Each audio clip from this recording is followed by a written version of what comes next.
제가 교재 65페이지를 읽겠습니다. 에베소서 6장에서는 먼저 부모와 자녀 사이, 종과 상전 사이의 올바른 관계에 대해서 말하고 있습니다. 이어서 성도의 영적 전쟁에 대한 각성을 촉구하는 내용이 나옵니다. 성도가 직면한 영적 싸움은 혈과 육에 대한 싸움이 아니라 마귀들과의 싸움이라는 것과 그 싸움에서 이기기 위해서는 하나님의 전신갑주로 무장하고 기도로 싸워야 함을 권면하고 있습니다. 아멘. 우리는 지난 한 주간 동안 에베소서의 말씀을 살펴보았습니다. 오늘은 에베소서의 마지막 장을 살펴보게 될 텐데, 하나님께서는 에베소서 6장의 말씀을 통하여서 우리에게 어떤 말씀을 하시고 또 어떤 기도의 제목을 주시는지 우리 함께 살펴보도록 하겠습니다. 우리에게 주시는 첫 번째 기도의 제목은 하나님의 말씀이 바로 나를 위한 말씀 되게 하소서라고 기도하겠습니다. 하나님의 말씀이 바로 나를 위한 말씀 되게 하소서라고 기도하겠습니다. 사도 바울은 5장 뒷부분에서, 우리가 오늘 읽은 6장의 앞선 5장 뒷부분에서 아내와 남편의 관계에 대한 말씀을 시작하십니다. 거기에 쭉 이어서 6장 초반부에도 부모와 자녀의 관계, 그리고 종과 상전의 관계에 대한 말씀을 이어가고 있습니다. 조금 더 자세히 보면은 오늘 본문 읽은 본문 1절에서 3절까지는 자녀들에게 주시는 말씀, 그리고 4절의 말씀은 부모에게 주시는 말씀입니다. 그리고 5절에서 8절까지는 종들에게 주시는 말씀, 즉 아래 직급에 있는 사람들을 위한 말씀이고, 9절은 상전을 향한, 즉 윗직급에 있는 사람을 위한 말씀입니다. 그런데 문제가 무엇이냐? 이 구절들이 나 자신을 돌아보는 말씀이 아니라 상대방을 지적하고 공격하기 위한 말씀으로 사용될 때가 있다는 것이죠. 예를 들어서 자녀들은 하나님의 말씀을 볼 때에 부모에게 순종하고 공경하라는 말씀에 집중을 해서 부모를 공경하고 순종해야겠구나라고 생각을 해야 되는데, 오히려 자녀들을 노엽게 하지 말라는 부모에게 주시는 그 말씀을 가지고 부모에게 들이대며, 아니 말씀에는 분명히 자녀들을 노엽게 하지 말랬는데 부모된 당신은 왜 자녀된 우리를 노엽게 하느냐며 상대방에게, 다른 이에게 그 말씀을 들이댄다라는 것이죠. 부모님의 입장에서도 마찬가지입니다. 자녀를 노엽게 하지 말라는 이 말씀이 부모가 바라볼 말씀인데, 부모에게 순종하고 공경하라는 말씀을 자녀에게 들이대며 순종과 공경을 요구한다라는 것입니다. 종과 상전의 관계에서도 마찬가지입니다. 자신을 대하는 상대방의 태도를 지적하기 위해서 말씀을 들이대지, 내가 지금 상대방을 어떻게 대하고 있는지 돌아보기 위해서 말씀을 나에게 적용시키지 않는다라는 것이죠. 우리 하나님은 말씀을 통해서 바로 나 자신을 변화시키기 원하십니다. 또 하나님은 말씀을 통해서 나를 새롭게 하기를 원하십니다. 그런데 우리는 말씀을 들을 때에 스스로에게 적용하며 나 자신을 새롭게 하는 것이 아니라 늘 다른 사람에게 적용하며 다른 사람을 정죄하고 판단하기 일쑤입니다. 하나님께서 우리에게 말씀을 주시는 것은 나 자신의 성장과 변화를 위한 선물로 주시는 것입니다. 이 선물을 주신 이의 뜻에 맞게 스스로에게 잘 활용될 때에 선물을 주신 분의 기쁨 역시 극대화되지 않겠습니까? 사랑하는 성도 여러분, 말씀을 나 자신에게 적용할 수 있기를 간절히 바랍니다. 하나님 주시는 말씀이 남을 찌르는 무기가 되어, 또는 남을 재단하는 도구가 되어 사용되는 것이 아니라 스스로를 변화시키며 새롭게 하는 날카로운 성찰의 도구로 나 자신에게 적용될 수 있기를 간절히 축복합니다. 에베소서 6장 1절에서 9절의 말씀을 바로 나에게 적용시킴으로써 하나님의 말씀이 바로 나 자신에게 주시는 말씀으로 역사하시길 기도하는 우리 사랑하는 모든 신일의 성도들 다 되시기를 주님의 이름으로 축복합니다. 두 번째로 우리에게 주시는 기도의 제목은 우리는 사람 위가 아닌 하나님 아래에 있음을 기억하게 하소서라고 기도하시기 바랍니다. 우리는 즉 나라고 하는 존재는 사람 위가 아닌 하나님 아래에 있는 존재임을 기억하게 하소서라고 기도하겠습니다. 인간관계에서 다툼과 갈등이 일어나는 것은 서로의 위치에 대한 이견 때문입니다. 상대방에게 서운한 감정이 드는 이유는 이 사람은 이상하게 나보다 더 못한 사람이고 나보다 아랫사람인데 아랫사람의 역할을 제대로 안 한다라고 생각하기에 이 사람보다 좀 더 위치에 있는 나를 제대로 대접하지 않는다라고 생각하기 때문에 서운한 감정이 생기는 겁니다. 또는 나보다 아랫사람 또는 동등한 위치의 사람인데 뭔가 나보다 위에 있는 사람처럼 나보다 더 위에 선 사람처럼 나를 대한다고 느끼기에 기분이 나쁘고 불쾌함을 느낀다는 것입니다. 사랑하는 성도님들, 결코 우리가 잊지 말아야 할 절대적 사실이 있습니다. 우리 인간이라고 하는 존재는 다른 사람 위에 군림하는 존재가 결코 아닙니다. 사람 대 사람이지 그냥 동일한 사람으로 우리는 동등한 위치에 선 것이지 절대로 다른 사람 위에 서 있는 것이 아니다라는 것이죠. 나이나 직급이나 경험이나 학력이나 이력의 차이는 있을 수 있지만 그런 차이만 있을 뿐 사람의 동등성은 동일하다라는 것입니다. 그것이 우리 하나님께서 우리 사람을 지으신 원래 창조의 모습이다라고 할 수가 있습니다. 구약성경 이사야 11장의 말씀을 보면 하나님께서 장차 회복될 하나님 나라의 모습, 정말 우리가 누릴 그 천국에서의 모습을 묘사하고 보여주고 계신데 거기에 어떤 모양이 묘사가 되냐? 이리와 어린 양이 함께 뛰어논다라고 했습니다. 송아지와 사자가 함께 뛰어논다라고 했습니다. 원래 같으면 지금의 이 세상에서는 어린 양은 이리를 무서워서 도망쳐야 되죠.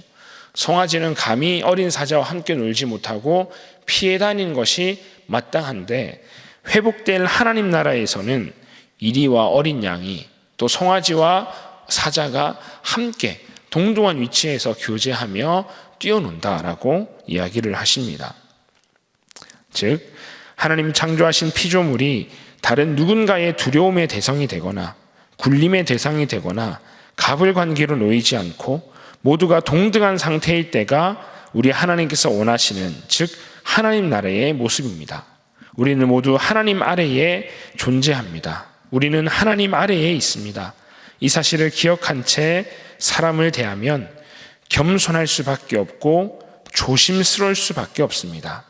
하나님 아래에 있는 동등한 인간임을 자각한다면 인간관계에서 오는 모든 갈등과 아픔은 분명히 사라질 것입니다. 사도 바울은 이 에베소서 말씀을 에베소 성도들에게 전하면서 부모와 자녀 간에 종과 상전 간에 그리고 앞선 5장에서는 이 남편과 아내 간에 그런 인간적인 관계, 인간관계에 있어서의 모든 갈등이 좀 없었으면 하는 바람에서 이 말씀을 쓰지 않았겠습니까? 결국 우리가 기억할 것은 나는 하나님 아래에 있는 존재이지 다른 그 누구 위에 서서 누군가를 내 마음대로 하거나 내가 함부로 그를 대해서는 안 된다는 것을 기억한다면 우리는 올바른 관계 아래서 살아갈 수 있을 것입니다. 그러므로 사랑하는 성도님들, 우리는 모두 하나님 아래에 있음을 기억하시며 모든 사람들을 대하시기를 주님의 이름으로 축복합니다. 자, 사도 바울이 에베소서를 마무리하면서 인간관계에 대한 말씀을 하시고 이제 이어지는 10절에서 20절까지의 말씀을 통해서는 영적 싸움을 위한 영적 무장에 대한 말씀을 하십니다. 인간관계에 대한 이야기를 끝내고 영적 무장, 영적 싸움에 대한 이야기. 어떻게 보면 서로 전혀 다른 주제라고 우리가 느낄 수가 있습니다. 인간관계에 대한 이야기를 끝냈고 이제 또 별개로 영적인 싸움에 대해서 이야기를 하는구나, 영적 무장에 관한 이야기를 하는구나 생각해 볼 수가 있지만 저는 이 두 주제가 아주 개연성 있게 서로 이어진다라고 생각합니다. 즉 전혀 무관한 인간관계와 영적 전투의 말씀이 아니라 이 두 말씀은 철저하게 연계되어 있고 연결되어 있다라는 것이죠. 즉 올바른 관계 정립, 올바른 인간관계가 영적인 전투에서 승리하는 비법이다라는 것입니다. 그리고 영적으로 바르게 무장된 사람은, 영적 전투에서 승리할 수밖에 없는 사람은 인간관계에서도 승리하고 인간관계에서도 올바른 관계 속에 지낸다라는 것을 말씀은 우리에게 전해주고 있는 것입니다. 그래서 우리는 여기서 세 번째 기도 제목을 발견하게 됩니다. 세 번째로 우리가 기도할 제목은 우리의 삶이 영적 무장의 순간들이 되게 하소서라고 기도하겠습니다. 우리의 삶이 영적 무장의 순간들이 되게 하소서라고 기도하시기 바랍니다. 우리는 사탄과의 영적 전투를 위해서 하나님의 전신갑주를 입어야 합니다.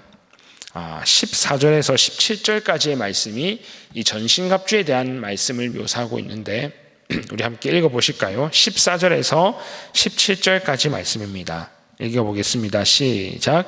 그런즉 서서 진리로 너희 허리띠를 띠고 의의 호심경을 붙이고 평안의 복음이 준비한 것으로 신을 신고 모든 것 위에 믿음의 방패를 가지고 이로써 능히 악한 자의 모든 불화살을 소멸하고 구원의 투구와 성령의 검 곧 하나님의 말씀을 가지라.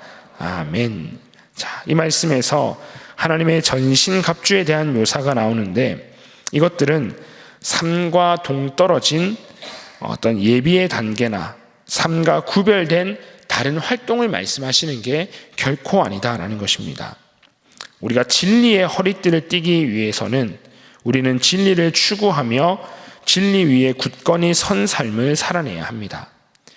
의의 호심경을 붙이기 위해서는 우리는 의로운 삶을 당연히 살아내야 하겠죠.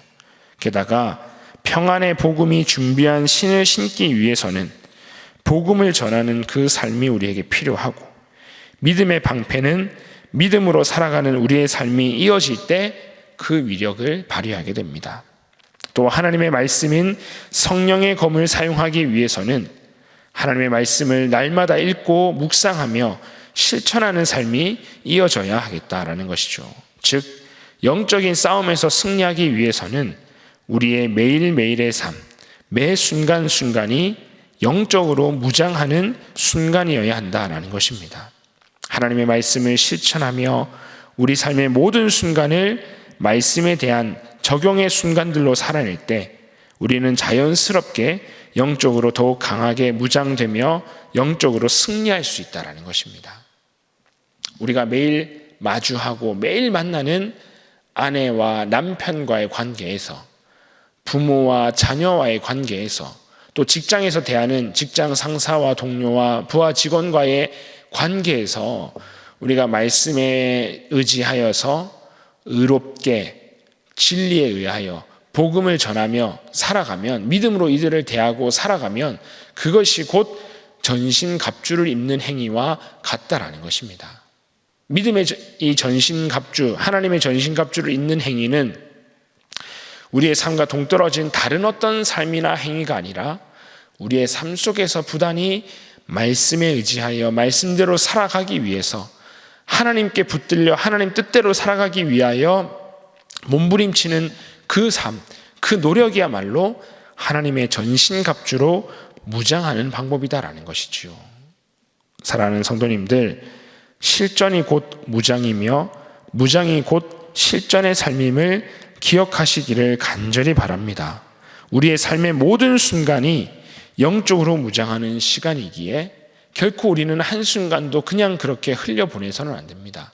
하나님이 마주하게 한 한 사람을 대할 때마다, 하나님이 우리에게 허락하신 한 순간을 마주할 때마다 우리는 하나님의 말씀에 의지하여 말씀대로 서기 위해서 몸부림칠 때에 우리는 보다 더 강한 영적인 존재로 무장되어져 갈 것입니다. 사랑하는 성도님들, 우리 삶의 모든 순간을 영적으로 무장하며 또 영적인 전투에서 승리하는 삶으로 살아내시기를 주님의 이름으로 축복합니다. 이 시간 우리 함께 기도하겠습니다. 기도하실 때에 하나님의 말씀이 바로 나를 위한 말씀이 되게 해주십시오라고 기도하시고, 우리는 오직 하나님의 아래에 있음을, 하나님의 아래에 있는 존재임을 기억하게 해달라고 기도하시고, 우리의 삶이, 나의 삶 자체가 곧 영적 무장의 순간들이 되게 해달라고 기도하겠습니다. 이어서 코로나19로 어려움에 처한 우리나라와 세계와 열방을 위해서, 또 세우신 가정과 교회를 위해서, 또 우리가 가지고 온 개인의 모든 기도 제목으로 함께 기도하도록 하겠습니다. 우리 함께 기도하겠습니다. 주여 믿습니다. 주여 믿습니다. 주여 믿습니다.